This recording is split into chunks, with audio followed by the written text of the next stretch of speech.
So I'm going to start with a little anecdote, which may be apocryphal, and some of you may know, about the author I've worked on for many years, Vladimir Nabokov, when his one-time friend Roman Jakobson, of course, one of the great linguists of the 20th century, who was a professor at Harvard, was in a meeting considering whether Nabokov should be invited to be a professor at Harvard.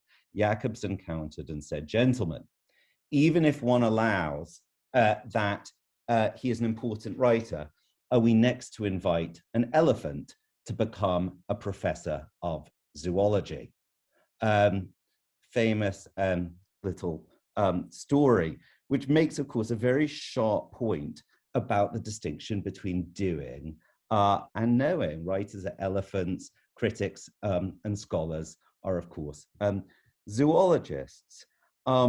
Tacitly, it disparages whatever kind of knowledge elephants might have about themselves, and it rather implies that knowing how to do something, knowing how to be an elephant, is not necessarily knowing that. It might not be knowing at all.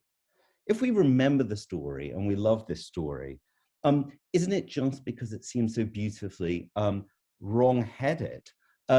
Of course, if a zoologist could be an elephant for just a few days, what a zoologist they would be. It's a dichotomy there between elephants and zoologists, which actually instinctively strikes us as profoundly untrue to the relationship between writers and critics, or writers and scholars. And it strikes me that it's a dichotomy produced by the notion of research and its relationship between literature, and it's a dichotomy which degrades both literature and research. And that is the burden of what I want to talk about today, that the notion of research, which divides the observer from the observed in such a sharp way, degrades and diminishes both literature and scholarship and the understanding of literature. And I want to expand on that, though there is, of course, plenty of truth in the recognition that there are lots of things that elephants don't know about themselves, which may be worth knowing. And of course, lots of elephants know lovely things about one another, which they don't know about themselves, which is true of all of us too. I might position that fight between Nabokov and Jakobson a bit more. They had fallen out over Soviet Russia. They'd also fallen out over the co-edition of the medieval Song of Igor's campaign, the medieval Russian epic that they'd been working on together. So there's a personal feud there that goes back 40 years. But it's worth saying that Nabokov went on from doing Song of Igor's campaign to spending 10 years editing and translating Eugene Onegin, Pushkin's Eugene Onegin, and producing what by any standards is a double-weighted 4-star ref item. My point being, Nabokov was a research scholar in every ordinary sense of the word, as well as being a research scientist in the sense that he was a butterfly expert who worked at the Harvard Museum of Contemporary Zoology and published scholarly work on butterflies, as well as being a scientifically minded student of meter and prosody.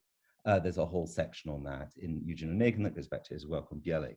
Nabokov was deeply sympathetic to the scientific view of literature and to the scientific view of life, though at the same time, he enjoyed very much the rhetoric about creative writing and creative reading, and titled one of his first publications in America, The Creative Writer. And that ideal of creativity appealed to him greatly for many reasons, many of them anti-realist. So we find in Nabokov that tension between the research ideal and the cultural ideal, or if you like, ideology of creativity, which I'm going to be talking about today. The other thing about that anecdote, which I want to pick out, is the date, 1957. And that was about 20 years after novelists and poets had begun entering American universities in a formal capacity. It was in the late 30s that at the University of Iowa, creative writing first got its start in earnest in the English-speaking world under figures like Norman Foerster, who set up the creative writing program at Iowa. That later caught on, and in fact, Nabokov was able to escape Nazi France with his Jewish wife and child because he was given a 3-month teaching post in creative writing at Stanford, which in this important Stanford creative writing program that was set up by Wallace Stegner. So his survival and that of his family is arguably owing to the existence of the creative writing institution. Got going in England, of course, with the establishment of creative writing at UEA in the late 60s. And in fact, Malcolm Bradbury was really very conscious of the American background to creative writing. And for a long time, creative writing was thought of as an American phrase in England. It may still be in some quarters, and I think with extremely good reasons, because it's rooted in the American progressive movement. There's a second reason I wanted to begin with that anecdote about Jakobson and Nabokov, because I think it reflects not only the entry and the debate about the entry of so-called creative writers into the university professoriate, but also about the rise of the ideal of quote unquote research, a word which has come, I think, only in the 21st century, and I think only in the last 10 years even, to encompass any activity done in universities and beyond. And I do believe that when I was a graduate student in the first decade of the 21st century, it had not achieved that empire, and it was still understood that there were a lot of things that happened in the university which didn't need to be called research, and none the worse for that. So I think that is actually one of the most powerful elements of our situation now, 10 years on from, say, 2010, that research has achieved a new dominance, and that every activity in the university needs to understand itself under that highly ambiguous rubric. The term research is used extraordinarily broadly now in common language. I might research trains to Snowdonia, if only I could. I might research how to make a really good dal for dinner tonight by doing a bit of Googling. That delightful, whimsical vision of oneself as a scientist of the everyday seems to me one of the core postures of contemporary life. And yet, on the other hand, of course, when I'm making that dal, I might get a bit creative and change the recipe. And I think, therefore, that in ordinary speech, we adopt, however unconsciously, and switch every hour between these postures of artist and scientist, the researcher and the creator, or the creative, ideologies which have become casual postures in ordinary discourse.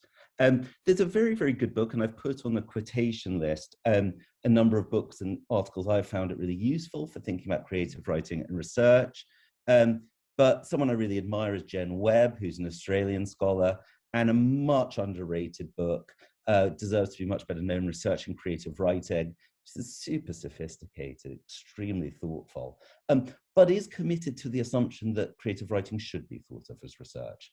Isn't quite so skeptical about that conjunction as I am, as she does acknowledge, however, that word research is used in extraordinarily broad ways. And she makes a case that, for example, a poet who's writing poems about surfing might, for example, stand in the surf on the Australian coast, and that would count as research. Well, fine. You know, all words expand outwards until changing the dal recipe means creativity, every bit as much as writing the prelude meant creativity to Wordsworth. It's one of those fascinating things to track that expansion outwards of words and the ideological currents as they gradually fade. But we should be self-conscious that this is, of course, a metaphor, as all of the governing terms we use in thinking about art and life are metaphors. We just need to keep track on what we're doing with those metaphors. Is standing on the surf research? If you're going to write a poem about it, it might be. And there might be virtues and vices to thinking of it as such.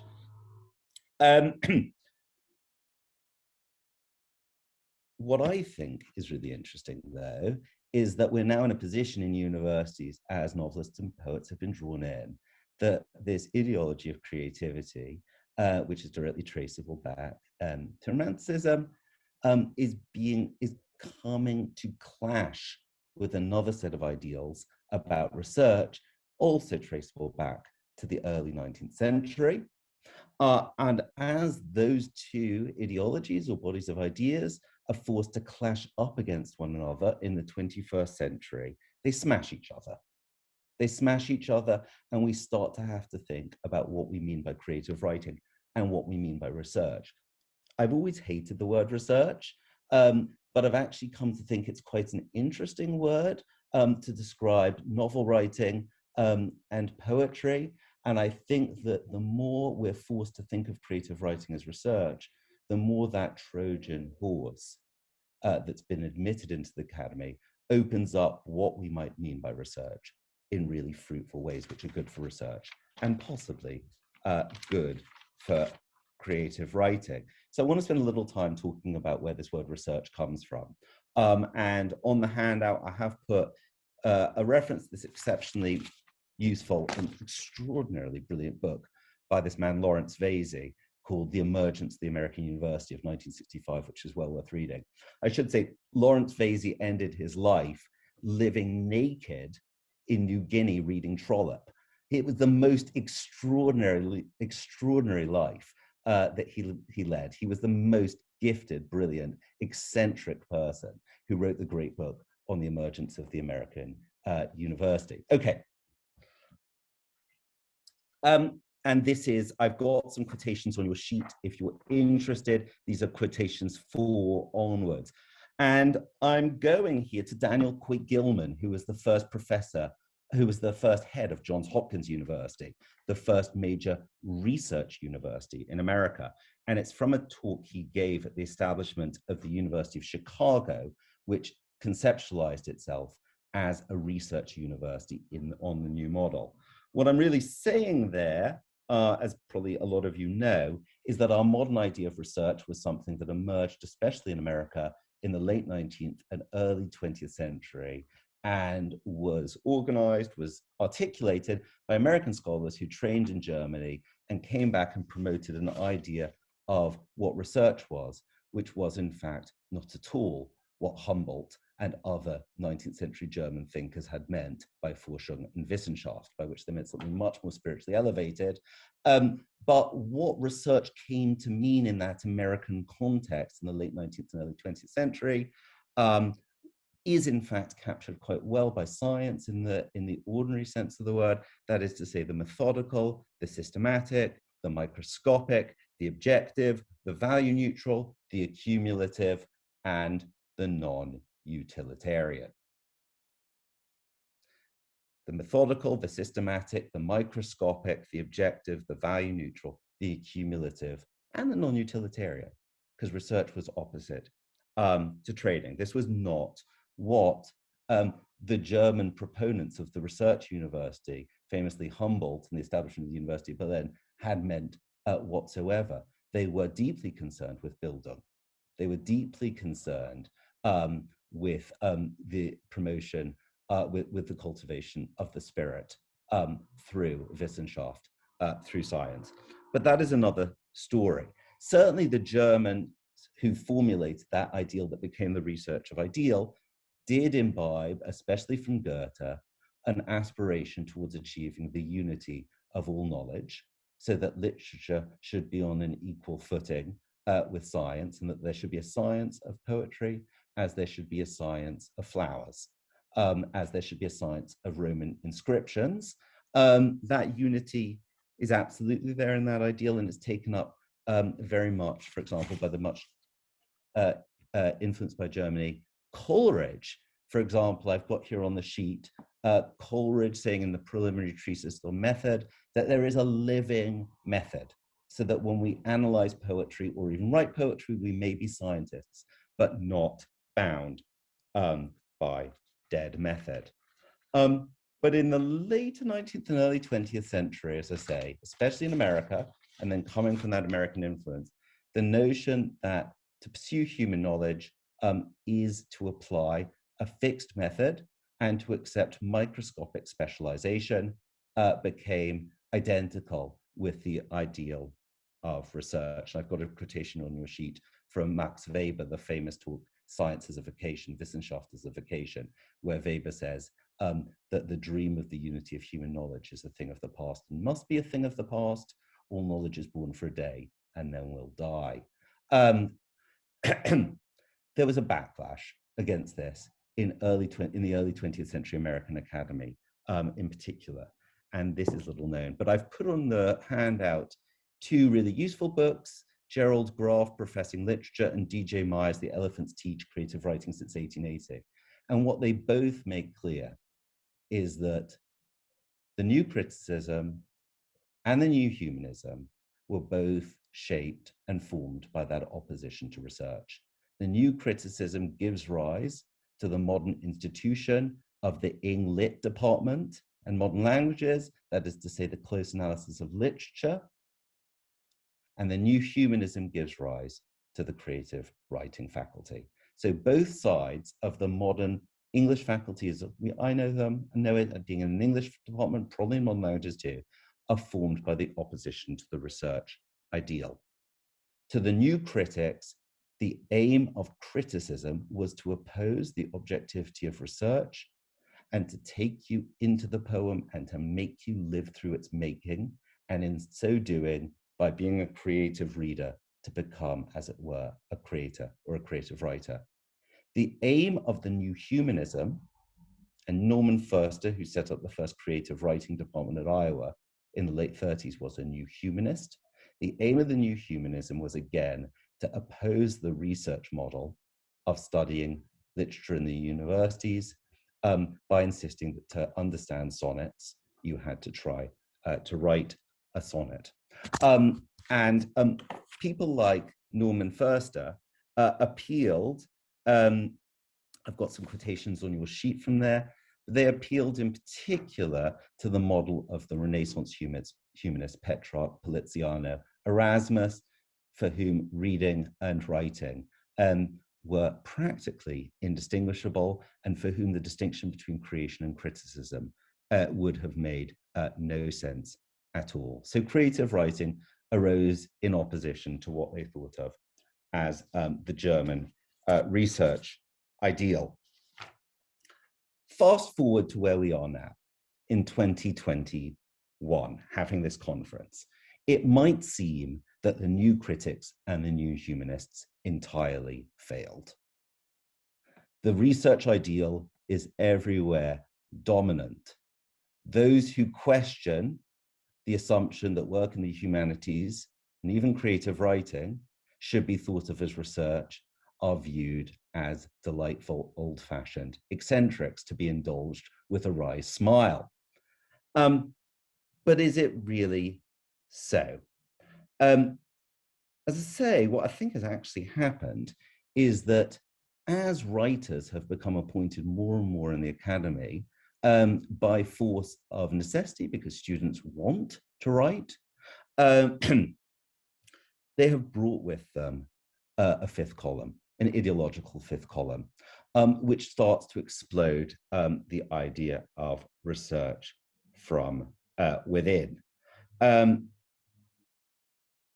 Research has gradually expanded to take in a great deal that would have seemed entirely alien to it, to its early 20th century proponents. But so too has the creative changed in response to what's happened with that research ideal. As much as I might want to question or challenge what we mean by research, so too I think a lot of us would be inclined to considerable skepticism about the phrase creative writing, for a great many reasons I can't go into right now, but not the least of them is, of course, that it mystifies the origins of art, and it rather conceals the way that almost all significant art making tells truth and moves towards knowledge, precisely because it works with the existing materials of discourse and is inescapably conditioned by the existing structures of thought, genre, and form, which it adapts, however, originally. And to wrap this talk up rather more swiftly than I had imagined I might, I am going to turn to quotation 15 on the sheet and return to Nabokov and to the afterword to Lolita. He says, the first little throb of Lolita went through me late in 1939 or early in 1940 in Paris. The initial shiver of inspiration was somehow prompted by a newspaper story about an ape in the Jardin des Plantes who, after months of coaxing by a scientist, produced the first drawing ever charcoaled by an animal. This sketch showed the bars of the poor creature's cage. What happens when the artist, whether elephant or ape, is placed in a cage as a condition of their observation? What happens when they are then asked to create under conditions of captivity? This little Kafkaesque parable, which I don't for a minute think is true, tells rather a complicated, multi-sided, paradoxical story about this. On the one hand, all the ape can draw are the conditions of its own confinement. But is that so little? Is that so little? As Sarah was saying in her introductory remarks, it degrades all knowledge for us not to be attentive to the forms which condition its production. The bars of the cage which invisibly conceal us are also the structures of thought which make creativity possible. And every art worth its salt will want to draw some picture of the forms which constrain it and make it possible, and which are inextricably linked to the various power structures of the society in which it inhabits. I'll stop there. I have a lot more to say, but that's enough for now. Thank you. Thank you. Thank you very much, Thomas. That was really useful to sort of set the scene of the conference as well. And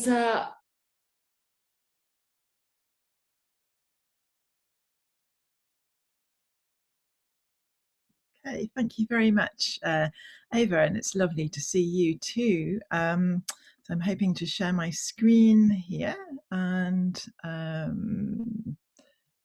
just need to turn to my slideshow.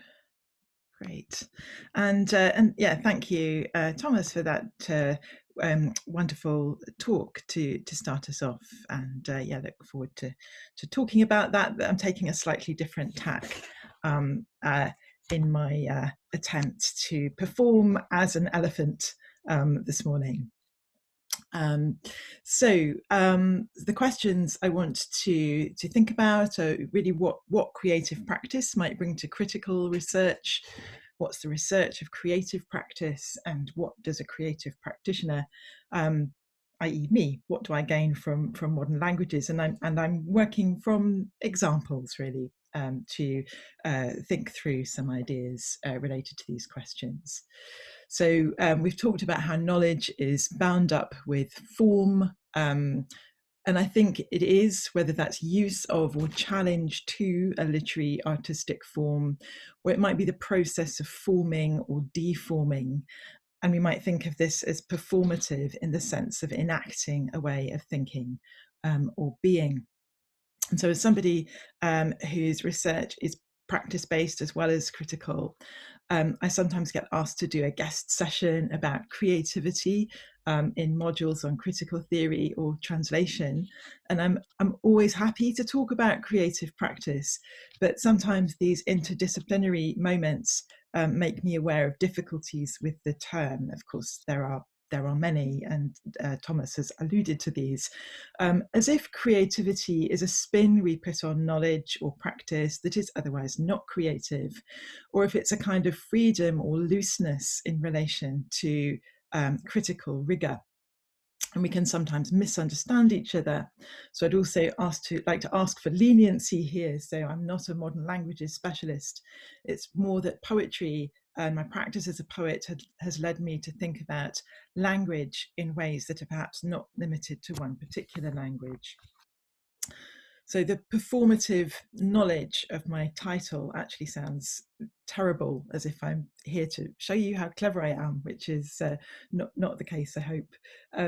So performativity, of course, does have a sense in relation to Judith Butler, but I'm thinking here more specifically about Karen Barad's insights drawn from quantum physics, and I'm not going to talk about quantum physics either, you may be relieved to know.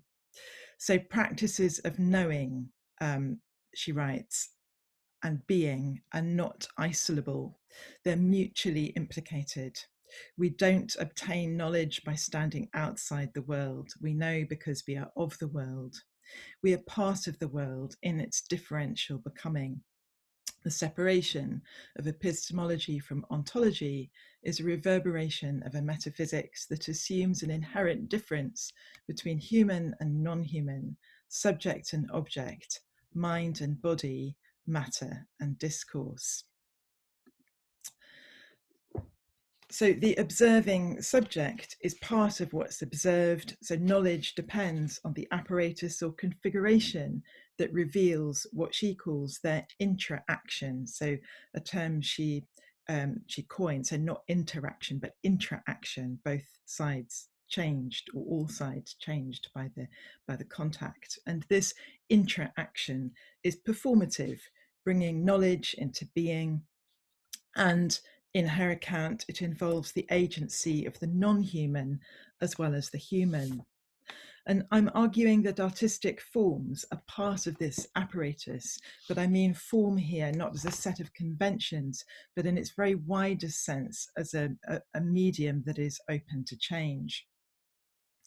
And also influential on Barad is Donna Haraway, who's foregrounded situated knowledges to describe the entanglement of thinking, being, and acting.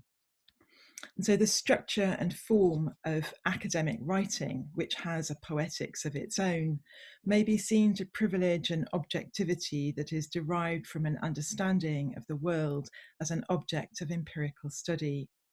In creative writing, the research is writing. Of course, we can discuss this further. But what makes this confusing is that all of us write, we are all creative, and criticism of writing as an art form happens in the same medium as that art form. Even without Barad, postmodern critique of Enlightenment thought shows us that the observing subject is not autonomous. This does not mean that we can do without the subject, but instead that subjectivity becomes part of a set of phenomena, part of how knowledge is formed and constituted. So it's my first example. So thinking about what creative practice brings to critical research, I'm going to turn to Clive Scott, Professor Emeritus at the UEA, whose practice as a translator and critic, I think, interestingly addresses this question. And so he talks about the need for autobiographical input, what literary criticism wishes to lock out of interpretation are the personal idiosyncrasies of the reader, the associative mechanisms, the memories, the unpredictable intertexts, in short, the autobiographical input, on the grounds that it does not transcend the anecdotal and the impressionistic.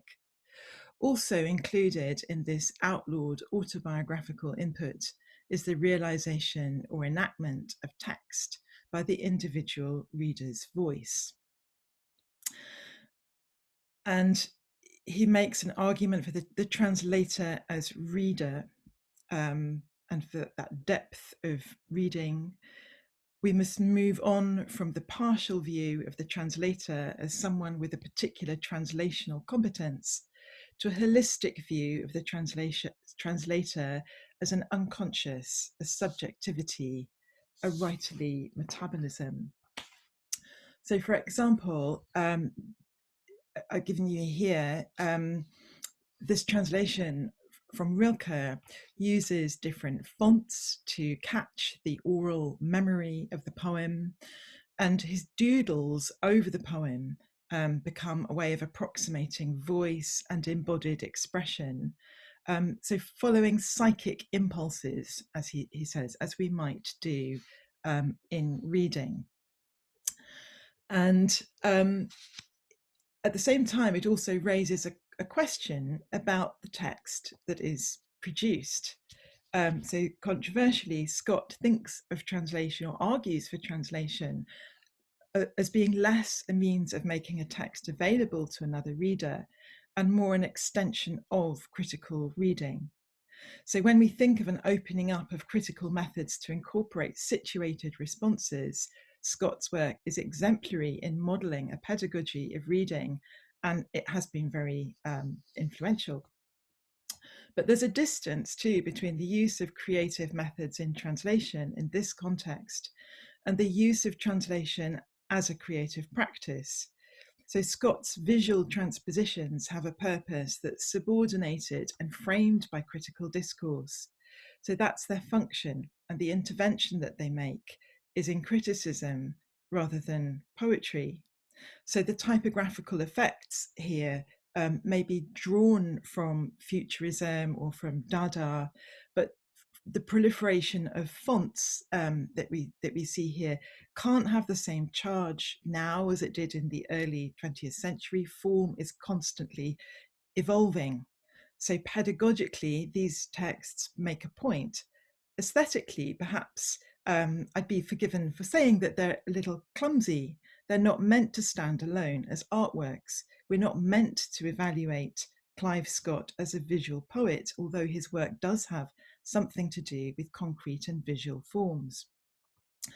On the other hand, a work of literary criticism is opened up to a wider range of impressions. So he charts the phenomenology of reading and places his own body within the array of observed phenomena.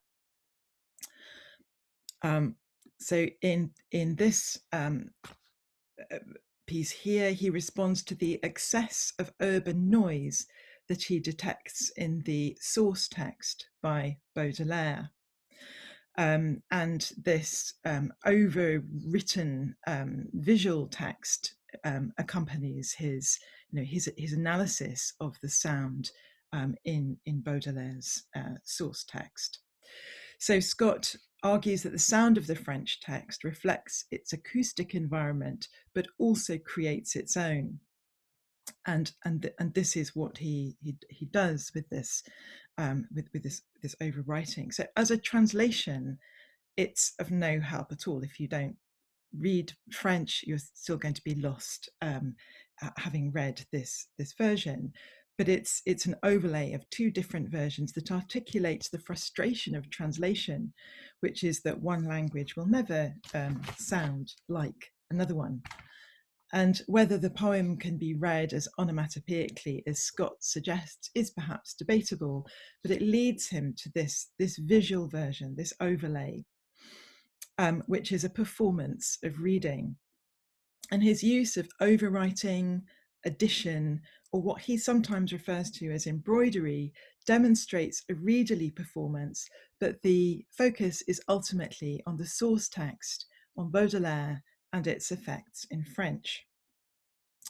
So Scott does also respond to the context of contemporary poetry, and he has written about, for example, Sean Bonney's Baudelaire in English. And so a page of Sean Bonney's translation looks like this. So very major figure in contemporary poetry, sadly died a couple of years back, very young. But so Baudelaire's poems in Bonney's version are translated often more than once, creating a sense of a provisional approach to the source text, as if translation itself is an embodied performance that depends on how a poem is read by an individual at a particular moment, which may change. And so it's a series, like all of them using this typewritten form here. And we can see that there's a sort of mixture of translation techniques in this one, La Cloche Vallée. So Bonny derives, for example, it is murder homophonically from il est amer et doux, while their happy throats rust comes from James McGowan's rhyming translation that introduces the personified bell as alert and dignified despite his rust. So Bonny's version comes via interference on the airwaves as interrupted news reportage brings war into the immediate space of the poem, with a burst civilian who has forgotten everything but the rubble and bodies that crush him daily. The visual text parallels this political and emotional damage through the obliteration of text on the page. Damage is embodied. Bonny's translation transposes Baudelaire's cracked spirit into my voice is cracked, and when it tries to sing, it rasps. So the cracked voice carries suffering, for example, as in old blues recordings, but rasping is perhaps more abrasively punk, insistently unmusical within a musical form. And Esther Leslie comments on the torn language of the poems, in which this is language damaged, language as damage, language as register of damage. So while Clive Scott's reading of Baudelaire focuses on a kind of expressive subjectivity of reading, the subject of Bonny's poems is one that's constantly shattered. And Bonny writes in his notes on the poem that there is a lyric I in these poems, and it is annoyed by perpetual efforts to destroy it. The I is now an interferer, an inconvenience, a potential parasite within the clean capitalist body. So there is a subjectivity, but it's hard to think about Bonny expressing himself or being creative when constraint and destruction are far more evident. So Bonny's interests are, in fact, rather different, and they can reveal something about creative practice as research. And I'm not talking about research in an institutional context here. And Bonny wrote this, not as part of a kind of university structure, by the way. Scott is right to point out that Bonny is working with a total page, a physical construct in a certain kind of space. And this connects Bonny's work with the influence of the concrete poet Bob Cobbing. So in particular, Bob Cobbing encouraged a visual practice that made use of low-tech, easily available equipment such as the typewriter and photocopier, combined with an emphasis on performance in which anything was considered readable. So he would have performed both of these two texts here, sonnet, a sort of deformed sonnet just into texture, or the typewritten whisper piece. As you can see, whisper piece, it's designed to be performed. So the visual noise in the text becomes a score on the total page, a field of possible responses. So we might say, therefore, that Baudelaire in English is more closely related to Bob Cobbing than to Baudelaire. But for Scott, Bonny's work is recalcitrant, unaccommodating, rebarbative discourse reduced to the rubble of language. And while he gives it careful attention, he also worries that while these versions might offer utopian synesthesic experience, they look just as plausibly like mockeries, like grotesque disfigurements of the Baudelairean dreams. Quotation from Scott there. But this is to overlook the ways in which Bonny's translation exists in a contemporary moment within a writerly community, a performance context, and a framework that's both aesthetic and political. We're not meant to sift through Bonny's poems for the sound source of the original. They're not a record of the reading process, but texts that are available for the reader's new voicing. When Scott, quoting the poems, as you can see here in this image, he describes them as overwriting. I think he's interpreting them in terms of his own technique rather than Bonny's. And Bonny's commentary on the poem reveals the political situatedness of his reading, which is also embodied as disgust, as sticking in the throat.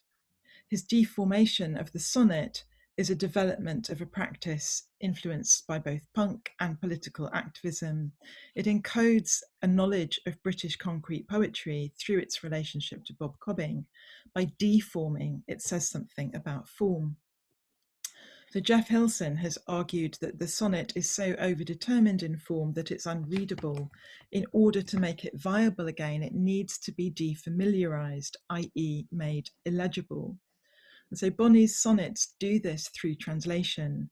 The rubble of language is a point from which to start again. They bring new knowledge about the form and how it might be used in a contemporary context, one that is also informed by concrete and sound poetry. And we might also return to the question of subjectivity. Scott links his process of reading to surrealist automatic writing, to a depth of unconscious awareness. The free play of subjectivity is possible because this is a bracketed process of reflective reading rather than an engagement with form. So for Bonny, the subject is a political subject under stress and constrained by the visual form and the repetitive process of translation and retranslation.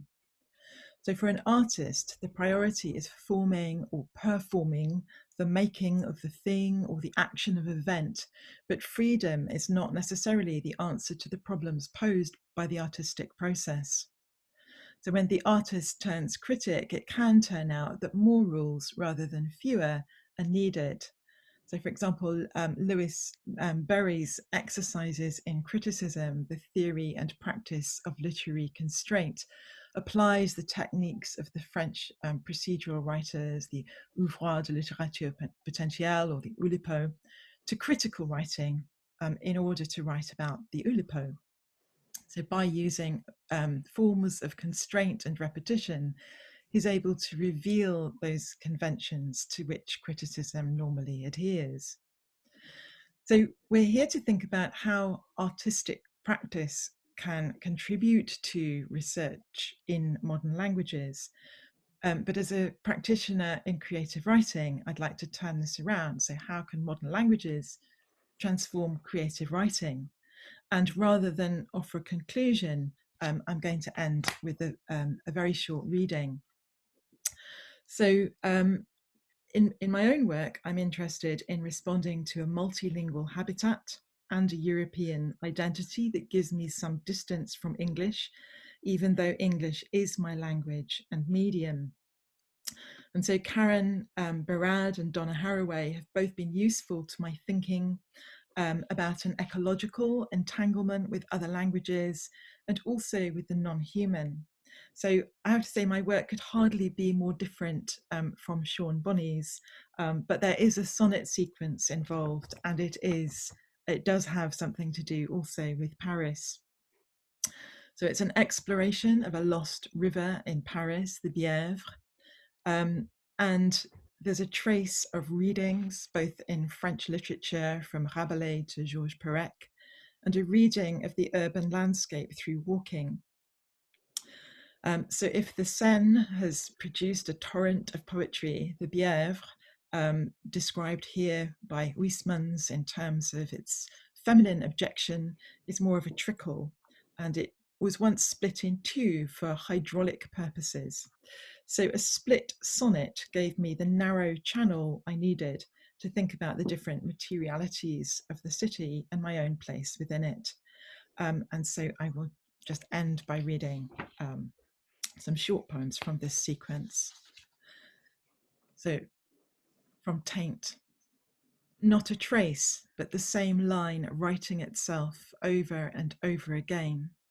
It can't wash away the evidence that gathers in the silt or in the edges of a map of the city's growth rings. A habitat constitutes the physical structure perceived by living things.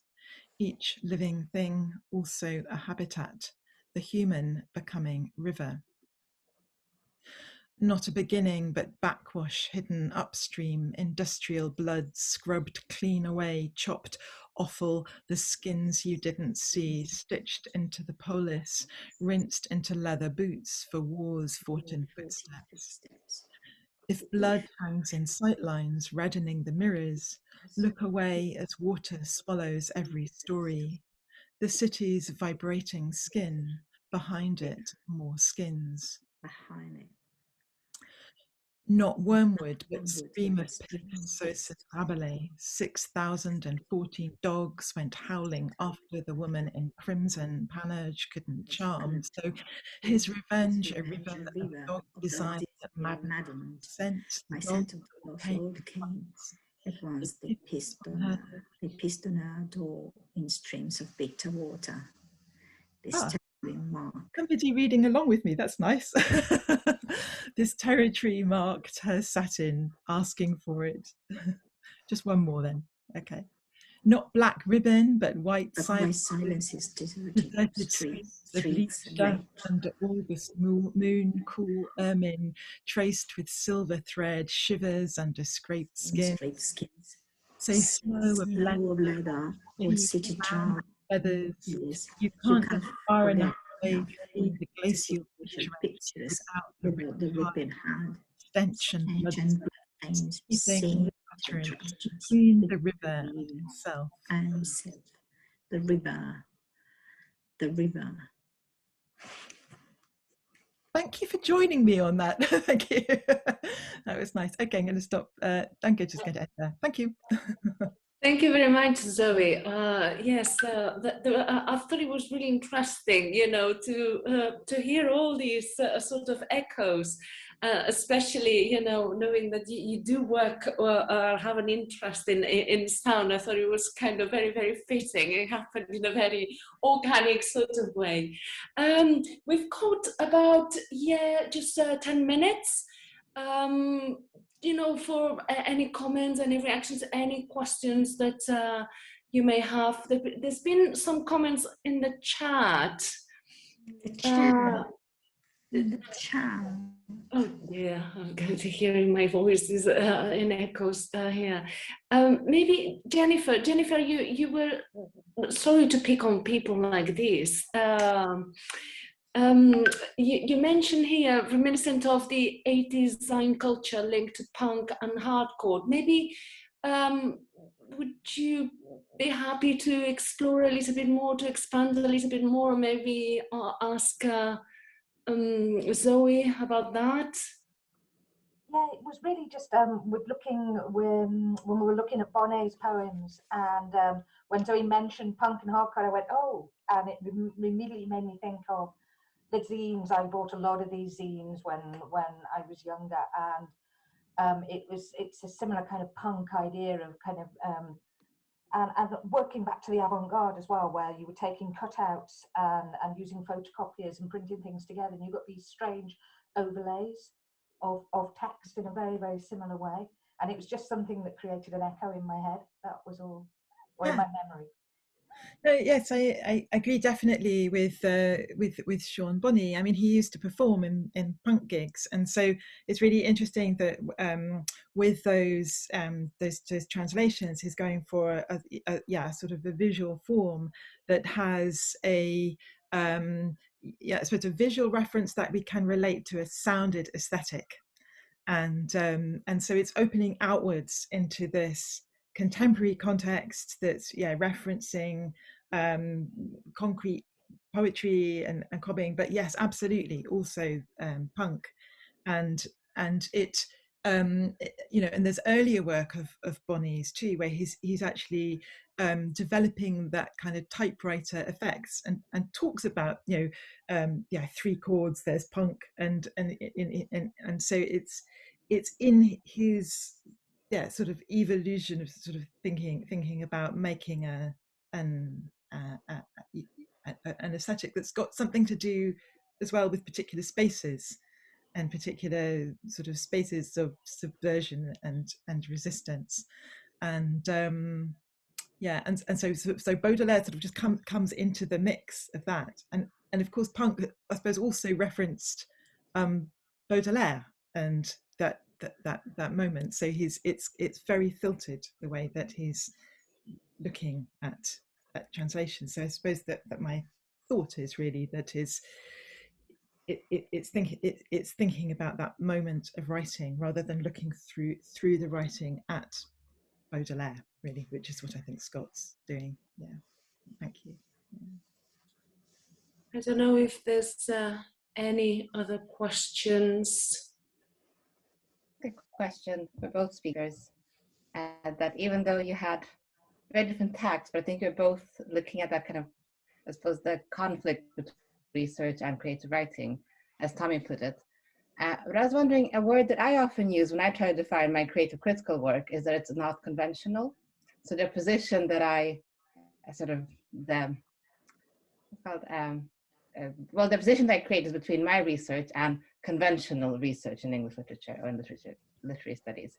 And so I wonder whether conventional criticism is something that you think about, or whether that figures as opposed to kind of research as the kind of the devil that we paint. I don't know who wants to go first. Maybe Thomas, you happy to answer? When I think of the word convention, I think of manners. If I were to try to distinguish convention from form or from genre, to me, convention suggests that vision of literary and intellectual culture as immersed in the ongoing conversation of society and governed by its manners. So to be unconventional is to risk extending the field of manners or pushing beyond the field of manners. What can I do with that specific distinction? I think we're all in agreement that form has its value, and I suppose manners and conventions have their value as well. You know, a doctoral supervisor will teach you that, and so of course would any 18th century literary theorist. So you know, there are particular approaches both to intellectual life and literature which value convention. But without necessarily falling back upon the ideal of creativity. I'm rather with you, Methelinda, that the kind of art and intellectual work that I value is the kind that displaces conventions of speech and the forms on the page, and produces new knowledge by changing frames. Produces new knowledge by changing the frame, or by pushing us from one page to another. That's my thought on that. So thank you, Thomas. Zoe, I don't know whether you'd like to add anything. Yes, I'm not completely sure that I grasped the question. I'm sorry, could you? Yes, so all I want to say is that when I talk about my work and sort of explain what I'm doing, I often end up saying that my work is in opposition to conventional literary criticism. Right. So I use the word conventional as opposed to research, or as opposed to, well, I suppose other ways of talking about it, because I don't identify as a creative writer, so I'm still a critic. Yes. But I'm trying to have creative approaches to conventional criticism. So I'm just interested whether the word convention or conventional approaches is something that is kind of important for you in your kind of practice. Yeah, it's interesting. So, well, it's yes. I suppose what I'm talking about here is, I mean, it's, I suppose, approaches to partly to the convention of the sonnet. And so, but that's that's perhaps more. It's more about form than convention. But then once you start really pushing what you mean by form, I mean, what do you mean by the form of a critical essay? Well, it does have a form, because there are very definitely ways in which you're supposed to or expected to write a paper in a given disciplinary field, and yeah, I think it becomes very interesting to challenge that. So, in fact, the person I mentioned very briefly was Lewis Berry. I think you call him Lewis because he's American, so Louis Berry, yeah, and so he was writing about these procedural writers, the Oulipo, but actually framed his critical work according to this set of rules, which so it's quite in a way becomes playful when you set a kind of arbitrary constraint or a rule on a piece of writing. It becomes something that might produce unforeseen things, but it also reveals the kind of habits of mind and the communicative habits that you are normally working by. And so it's very difficult to be unconventional just like that, because it's really ingrained. It's in everything that we've learned about how to think and how to sort of frame our ideas. But it becomes interesting to reveal that through breaking form. But I think you need another form to displace it, or you need another structure to displace it, to show what is already there, what's already shaping the way that you think. Thank you very much, Zoe. We have a couple of minutes for yet another question. Okay. There is a message here on the chat. I'm interested, I'm just reading it out. I'm interested in the political dimension of creative criticism, post-critic creative languages in academia. What is it about our historical moment which creative criticism, or what we can loosely call creative languages, can speak to? What forms of interesting disturbances, questions can emerge from them? I'm not sure who's formulated these questions, and they seem to be quite, that might require a lot more than the minute that we have left. And I wonder whether it would be wise, perhaps, that we have, both Zoe and Thomas had a think about it, and perhaps you'll have more time to discuss them on whilst we share coffees in this virtual way. I realize it's 12:30 now, and we have a yoga session schedule. I'm aware that Sarah wanted to ask a question as well, but maybe, yeah, we can leave it for another moment when we have more opportunities for interactions. So yes, am I saying it? Let me look at, yeah, Regina, I think it is over to you for the yoga session. Thank you very much to both the speakers. It's been an absolute pleasure listening to your presentations and to all the interventions of the people here at the conference. Okay, so yes, I'll leave it over to Regina, and I'll shut up now.